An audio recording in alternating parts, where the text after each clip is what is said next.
महाराज जी, हम सुनते हैं कि चोर और भक्त को आप एक ही आशीर्वाद देते हैं। ग्राम ढड़हर से एक गुरुभक्त आए हुए हैं, जिनका प्रश्न है कि महाराज जी, हम सुनते हैं कि आप चोर को और भक्त को एक ही आशीर्वाद देते हैं, ऐसा क्यों? सुनिए।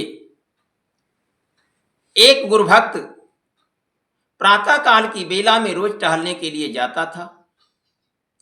रोज टहलता था।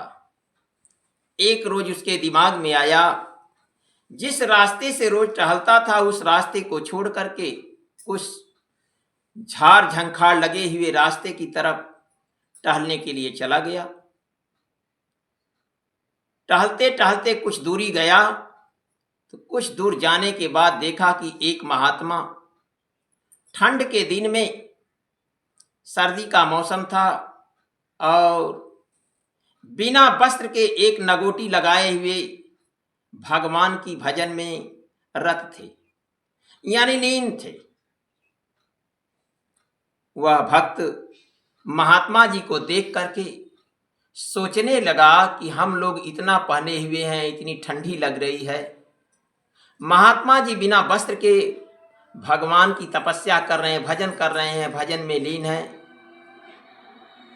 वह भक्त दयालु स्वभाव का था, उसके अंदर एक भाव जगा और वहीं से वह लौट गया। लौट कर आया, पहुंचा कहाँ? एक कपड़ा की दुकान पर, और वहां कपड़े की दुकान से एक चादर खरीद लिया और खरीद करके फिर पहुंचा कहाँ? जहां पर महात्मा जी भजन कर रहे थे। वह भक्त जाकर के महात्मा जी के शरीर पर चादर ओढ़ा दिया और चादर ओढ़ा करके जब ही चला तो महात्मा ने आशीर्वाद दिया कि ऐसा ही करते बीतेगा। वह भक्त फिर अपने घर चला आया। कुछ देर बाद एक चोर चोरी करने की नियत से घूम रहा था। घूमते घूमते वह भी उसी रास्ते में जाता है तो महात्मा जी को देखता है कि एक नया चादर ओढ़ करके महात्मा जी भजन कर रहे थे। चोर पहुंचता है और महात्मा जी के शरीर पर से वह चादर उठाकर अपने कंधे पर रख करके चल देता है।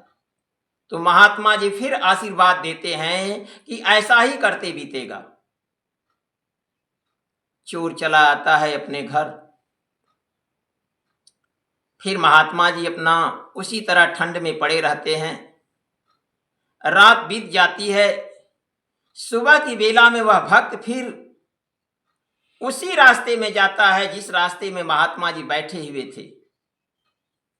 तो जाता है तो फिर महात्मा जी को देखता है तो फिर उसी तरह के आराम से उसी तरीके से बैठे हुए हैं बिना कपड़े के। वह भक्त सोचता है कि कल मैं चादर उड़ाकर चला गया, आज फिर चादर नहीं है। वह कुछ बोला नहीं और महात्मा जी को फिर बिना वस्त्र का देख करके फिर कपड़े की दुकान जाता है। दुकान पर जाकर के फिर चादर खरीदता है। चादर खरीद करके फिर लेकर के आता है। फिर महात्मा जी को चादर उड़ा करके जब चलता है तो फिर महात्मा जी आशीर्वाद देते हैं कि ऐसा ही करते बीतेगा। भक्त फिर अपने घर चला आता है। चोर कुछ देर बाद फिर उसी रास्ते में पहुंचता है जहां पर महात्मा जी तपस्या में रत थे। तो जाता है चोर तो फिर देखता है कि महात्मा जी आज फिर नया चादर ओढ़ करके बैठे हुए हैं भजन करने के लिए। चोर फिर महात्मा के शरीर से चादर उठा लेता है। उसकी हिम्मत इसलिए पड़ती है कि कल महात्मा जी कुछ नहीं बोले थे तो आज भी महात्मा जी कुछ बोलेंगे नहीं, इसलिए चादर फिर उठा करके अपने कंधे पर रख लेता है और चोर फिर चल देता है। जब तो महात्मा जी फिर आशीर्वाद देते हैं कि ऐसा ही करते बीतेगा। चोर अपने घर चला आता है। इसके बाद फिर रात बीतती है ठंड में महात्मा जी की। तीसरे दिन वह भक्त फिर उसी रास्ते में टहलने के लिए जाता है जो कल चादर उड़ा करके गया था। तो आज फिर देखता है कि महात्मा जी उसी तरीके से एक लगोटी लगाए हुए भजन कर रहे हैं, भजन में लीन है, भगवान की भक्ति में पूरी तरह लीन है। फिर वह भक्त दयालु स्वभाव का होने के कारण फिर पहुंचता है कपड़े की दुकान पर और फिर एक चादर लेकर के जाता है। जब चादर लेकर के जाता है और फिर महात्मा जी को ओढ़ाता है और ओढ़ा करके जब ही चलता है तो वहीं महात्मा जी फिर आशीर्वाद देते हैं कि ऐसा ही करते बीतेगा। वह भक्त उस दिन अपने घर नहीं जाता है और अपने मन में सोचता है कि देखते हैं कि कौन ऐसा इंसान है कि शैतान है जो रोज चादर चुरा लेता है। वह एक झाड़ी में ढुक करके देखने लगा, बैठ करके देख रहा है भक्त कि कौन आता है चोर जो महात्मा जी के शरीर पर से चादर उठाकर लेकर के चला जाता है। थोड़ी देर बाद चोर पहुंचता है। जब चोर पहुंचता है तो फिर साहस करके चोर पहुंचता है महात्मा जी के पास।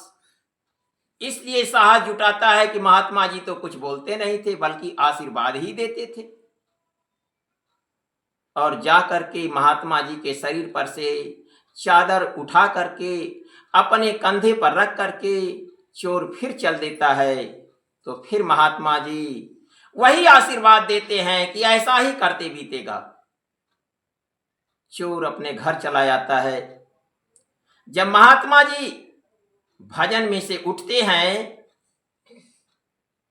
उठने के बाद जब टहलना शुरू करते हैं तो वह भक्त झाड़ी में जो ढुक करके देख रहा था और जाता है तो महात्मा जी के पैरों पर, महात्मा जी के चरणों पर साष्टांग दंडवत करता है। इसके बाद महात्मा जी फिर वही आशीर्वाद देते हैं कि ऐसा ही करते बीतेगा। वह भक्त महात्मा जी की बात समझ नहीं पाता है, महात्मा जी के आशीर्वाद को नहीं समझ पाता है। तो पूछ बैठता है कि गुरुजी एक बात बताइए। महात्मा जी कहते हैं कि हाँ बेटा बोलो, क्या बात है।